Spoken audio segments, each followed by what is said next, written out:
Leipzig et le Bayern Munich se quittent sur un 2 partout, un match nul. On va débriefer ce match dans cette vidéo. Salut à tous les gars, c'est Azial. Aujourd'hui, on se retrouve pour une nouvelle vidéo où on va parler d'un match très intéressant, un match qui s'est disputé samedi. Donc oui, je sais, j'ai un petit peu de retard. Je suis désolé, j'ai rattrapé pas mal de matchs. On va pas se mentir, ce week-end, ça a été un gros week-end football et les calendriers ont fait que tous les matchs intéressants ont eu lieu samedi. Donc forcément, tu pouvais pas tous les regarder en même temps, tu pouvais pas tous les débriefer en même temps, et forcément j'ai rattrapé ce Leipzig Bayern qui a été un match, ma foi, vraiment très intéressant. Il y a pas mal de choses à dire, pas mal de leçons à en tirer. Vous allez voir que moi, le 2 partout, déjà de 1, je suis assez déçu de, entre guillemets, la proposition de Leipzig, surtout sur la deuxième mi-temps. Et de 2, le Bayern, je trouve ça un peu inquiétant. Je vous dis la vérité, je trouve ça un peu inquiétant, mais on va un petit peu plus développer par la suite. Aussi, normalement, je débrieferai, si tout va bien et si j'arrive à m'organiser, je vais sortir dans la journée un débrief de Monaco-Marseille, du coup, que j'ai rattrapé aussi. Et je vais même sortir, normalement, une petite vidéo sur Lyon. Voilà, je sais pas si ce sera un débrief vraiment où on parle que du match ou une petite vidéo où on parle un petit peu globalement de Lyon parce qu'il y a pas mal de choses à dire en ce moment. Bref, pas mal de choses à voir. Avant qu'on rentre dans le vif du sujet, comme d'habitude, n'hésitez pas à liker, commenter, partager, vous abonner, voilà, mettre la cloche, tout ça, ça fait plaisir. C'est vrai que je le dis pas assez souvent ça. Mettez la cloche, ça fait vraiment plaisir. En tout cas, on a pas mal de choses à voir. Déjà, on va voir les buts lors de ce match. Bon, Leipzig, Bayern Munich. Si je dois parler un petit peu du début de match, avant le premier but de Leipzig, du coup, qui intervient, si je ne me trompe pas, à la 20e minute de jeu. Je vais aller vérifier quand même vite fait. Mais si on doit un petit peu embrayer sur ce début de match, le Bayern, je trouve, a les 5, 10, 15 premières minutes plutôt pas dominé, mais on va dire été dans le coup. Ils ont un petit peu plus maîtrisé Leipzig. Ils ont eu plus le ballon, ça globalement sur l'entièreté du match, et ils ont eu les grosses occasions. Notamment, je pense à la grosse occasion où Musiala, honnêtement, il n'a pas le droit, qui intervient, je crois, dès la deuxième, troisième minute de jeu sur une magnifique ouverture d'Harry Kane. T'as Jamal Musiala qui arrive en face à face avec le gardien. Et honnêtement, le face-à-face, il n'est pas très bien joué. Donc le Bayern était plutôt dans le coup. Et je voyais plutôt Leipzig un petit peu, pas en difficulté, mais en train tranquillement de subir les petites vagues bavaroises qui arrivaient. Vient la 20e minute de jeu, là, du coup je viens de vérifier, et cette ouverture, ça part d'une touche, si je me trompe pas. Ça part d'une touche, ça arrive dans les pieds de Schlager qui est juste là. Schlager qui a plutôt fait un bon match, on en reparlera après. Enfin, moi en tout cas, j'ai plutôt aimé. Qui fait une magnifique ouverture dans la profondeur sur Loïs Openda. Loïs Openda, on va en reparler. La course est incroyable. Là, il est quand même au duel avec Kim Min-jae. Durant le match, il a quand même eu sur le dos. Bon, il jouait à côté de Poulsen. Enfin, il était techniquement un cran plus bas à côté de Xavi Simons. C'est vrai que cette équipe de Leipzig joue d'une manière un petit peu bizarre parce que t'as Forsberg, t'as Xavi Simons, t'as Openda qui techniquement sur la feuille de match est numéro 9, mais dans le match, moi je trouve qu'il redescend vachement aux côtés de Xavi Simons et Forsberg. Voilà, tu sens qu'Openda il a un petit peu ce rôle de numéro 9, électron libre qui peut un petit peu bouger. Poulsen c'est un petit peu le pivot. Xavi Simons qui se balade un petit peu axe. Franchement, cette équipe de Leipzig, y a des beaux joueurs, ça bouge un peu dans tous les sens, très physique, très très combatif, ça. Et ouais, Leipzig, je vais en reparler après, mais globalement, je suis un peu déçu, pas parce qu'ils ont proposé, surtout en première mi-temps, ce qui a été incroyable, et pas par la performance des joueurs. C'est plus par l'approche de la deuxième mi-temps que j'ai un peu moins aimé. Mais bref, Openda, duel de vitesse et au physique avec Kim Min-jae qui l'a complètement mangé. Il va s'excentrer un petit peu, tirer pied gauche. La finition est belle, même si il a énormément de réussite parce qu'elle est touchée par Kim Min-jae, ce qui trompe un peu Sven Ulreich. D'ailleurs, Sven Ulreich, on va en reparler un petit peu sur le deuxième but encaissé, mais du côté du Bayern, j'espère vraiment que Manuel Neuer il va très vite revenir parce que là ça commence à être inquiétant, même si je crois que depuis le début de la saison, Ulreich il faisait pas trop de dingueries.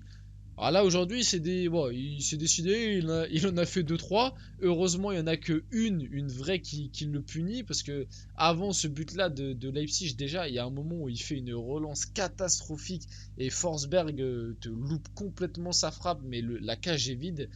Forsberg était un peu loin mais normalement un pro qui soit un peu loin ou pas, là il était à peu près ligne du milieu de terrain, cage vide. Bon voilà, Forsberg il lutte complètement sa frappe.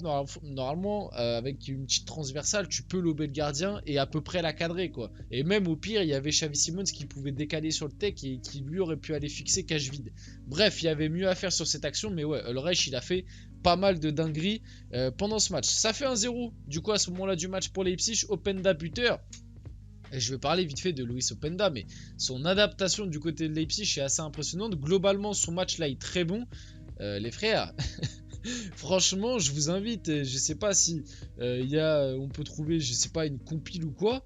Mais le boulot, et surtout, moi en fait, ce qui me choque, c'est au-delà il a travaillé Kim Min-jae et Upamecano, il leur a fait très très mal, un boulot assez impressionnant.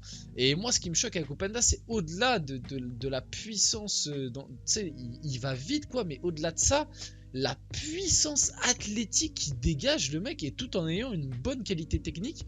Mais je sais pas, tu sens que le gars, quand il court et que c'est pas, il touche le sol, tu sens que c'est puissant, c'est dynamique. À l'épaule, à un moment, il t'a envoyé un coup d'épaule Kim Min-jae, il savait plus où il habitait. Franchement, il a donné du fil à retordre physiquement, que ce soit à la vitesse ou même à l'épaule, dans le duel physique pur avec Upamecano, qui est quand même un beau bébé dans cet aspect-là. Et ouais, franchement, c'est impressionnant. Athlétiquement parlant, c'est vraiment une armoire pour au niveau du football. C'est-à-dire que le mec, il a des appuis de ouf, il va vite. À l'épaule, t'as l'impression il est imbougeable. Ouais, adaptation de fou. Et je peux vous dire que du côté de Leipzig, on est bien content de l'avoir. On passe au deuxième but. Ça vient d'un corner. Alors là, le screen n'est pas très représentatif, mais Ulreich qui se trouve complètement. On le voit là, il est sorti. La balle est là. Hein. La balle est là au niveau de ma souris. Lui, il est là, il saute. Bon, bah, la balle va passer. Remise de la tête de Luis Openda. En retrait, Loukeba qui vient et qui finit, qui fusille la cage quasi vide. Voilà, Ulreich complètement fautif sur ce but. Ça fait 2-0 au bout de 26 minutes pour Leipzig. Là arrive la mi-temps. Et là, la deuxième mi-temps, ça a changé. Parce que la fin de la première mi-temps, après le 2-0, Leipzig a continué à être bien dans le match. Honnêtement, Leipzig a continué à être bien. Ils ont eu leurs petites occasions. Ils auraient pu, peut-être à des moments, un peu plus faire mal. Franchement, couler le Bayern, mettre le 3-0, parce que ce Bayern, en première mi-temps, comme je l'ai dit, les 10-15 premières minutes étaient pas mal. Après, ça a complètement sombré et ce Bayern m'a inquiété. Et puis est venue la mi-temps. Et là, le début de la deuxième mi-temps, il y a deux choses. Pour moi, il y a deux choses qui ont fait basculer le match et qui font que le match se finit sur un 2 partout. Déjà de 1, côté Leipzig, et c'est pour ça que j'expliquais un petit peu plus tôt que j'étais un petit peu déçu de l'approche de Leipzig, c'est que tu sens qu'en deuxième mi-temps, le 2-0, ils étaient satisfaits, et qu'en deuxième mi-temps, ils ont moins poussé, ils ont moins été chercher haut, ils se sont moins procurés d'occasions, ils ont été moins ambitieux, ils ont plus attendu, et ça, vraiment, c'est un petit peu donner le bâton pour se faire battre, surtout quand tu joues contre le Bayern. Et de plus, moi je pense aussi que malgré que Leipzig a joué un petit peu plus petit bras en deuxième mi-temps, t'as quand même le Bayern qui s'est réveillé, et notamment avec deux changements à la mi-temps. Matistel qui est rentré à la place de Kingsley Coman et Rafael Guerreiro qui est rentré à la place de Goretzka au milieu de terrain. Moi au début j'ai pensé que Guerreiro rentrait pour prendre une place de latéral, peut-être latéral droit, et repasser Leimer au milieu de terrain. Non, Guerreiro il est rentré au milieu de terrain, et d'ailleurs il a fait une entrée plutôt convaincante. En tout cas, le Bayern de la deuxième mi-temps a montré un bien mieux visage que celui de la première mi-temps. Et Matistel qui a fait aussi une bonne rentrée, je trouve. Attention à Kingsley Coman, hein, parce que Matistel en ce moment il est en train de prendre de la place. Tourelle aime bien le faire jouer ailier gauche. Il y a de la place qui va se perdre. Il y a Gnabry, Coman. À droite, on sait que Sané à l'heure actuelle il est un petit peu entre guillemets indéboulonnable. À l'heure actuelle, ça peut changer, mais attention, Kingsley Coman est peut-être en train de perdre sa place, et ce serait un autre Français qui serait en train de le remplacer. Enfin bref, le Bayern en deuxième mi-temps a été bien mieux. En plus de ça, comme j'expliquais, en plus du fait que Leipzig en deuxième mi-temps a joué un petit peu plus petit bras, il y a une erreur pour moi, ça c'est une erreur individuelle, c'est-à-dire que coup franc pour le Bayern tiré par Leroy Sané. Bon, première vue on se dit bon, contré par le mur, rien de bien choquant. Et là il y a le ralenti, et voilà, Henrich qui met la main. Je vais pas vous mentir, cette image, vous savez, elle me rappelle quoi cette image? Les supporters du PSG vont très bien se rappeler de cette situation. Ça me rappelle un fameux triste soir de mars 2019, un fameux PSG Manchester United et une situation similaire avec Presnel Kipembe qui nous coûte l'élimination. Voilà, c'est un petit traumatisme qui revient, hop comme ça. Non mais plus sérieusement, la main, voilà, la main. Je pense de la part d'Henrich est une petite faute de sa part. Après, si je dois donner mon avis honnête, ce genre de main, je trouve ça quand même très dur à siffler parce que là, en fait, en sautant, il se retourne pour pas prendre la balle dans la tête et ça vient toucher son coude. Alors oui, certes, ça agrandit un petit peu son espace, certes, mais pour moi, le geste n'est pas innaturel, n'est pas, je sais pas comment on dit, mais bref, le geste est naturel. Et en plus, le pire, c'est que le coup franc n'était. J'ai du mal, moi, à donner des pénaltys sur ce genre de trucs. Ça me rappelle vraiment la main de Kipembe, ça me traumatise. La frappe n'était même pas cadrée, il n'y a pas danger, la position est naturelle globalement. Il agrandit un peu sa surface, mais pas de ouf. Voilà, franchement, la main, je comprends qu'elle soit sifflée, mais je trouve ça dur personnellement. Et en plus, Henry, je pense qu'il peut éviter cette main. Même si la position, je maintiens que pour moi, elle reste naturelle. Mais s'il était resté droit de face comme les autres, et bah, il fait pas la main. Bref, du coup, penalty pour le Bayern. Très bien tiré par Harry Kane. Harry Kane qui a changé de côté. Hein. D'habitude, il tire tout le temps côté gauche, là côté droit. Le gardien de Leipzig était bien parti, mais ça fait 2-1 pour le Bayern. Après, Leipzig a continué de subir. Et là, ça part d'un corner mal dégagé. Un corner mal joué. Situation bizarre, le ballon revient. Et là, Simakan qui perd son duel avec Musiala. Et Musiala, là, tac, il appuie sur le bouton, il a activé la lumière, bam, il te met un coup de nitro, il te traverse la défense de Leipzig. Il vient te servir Leroy Sané dans la profondeur, Leroy Sané qui ajuste le gardien, un petit peu en face à face, il fait la différence avec sa vitesse. Ça fait 2-2. En fin de match, bizarrement, quand il y a eu le 2-2, Leipzig s'est mis un petit peu à rejouer et s'est reprocuré des petites occasions.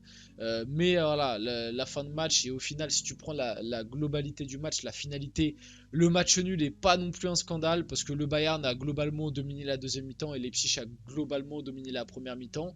Mais moi j'ai un petit regret, c'est que je pense que Leipzig avait largement les armes pour remporter ce match, honnêtement.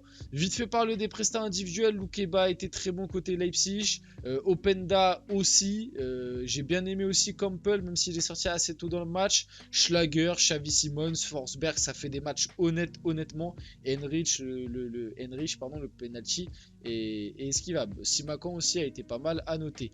Et côté Bayern pour finir, parce que là on arrive sur la fin, oui, côté Bayern, Leroy Sané fait une très grosse deuxième mi-temps, tout comme Musiala. Kimmich a été bon aussi en deuxième mi-temps, je trouve.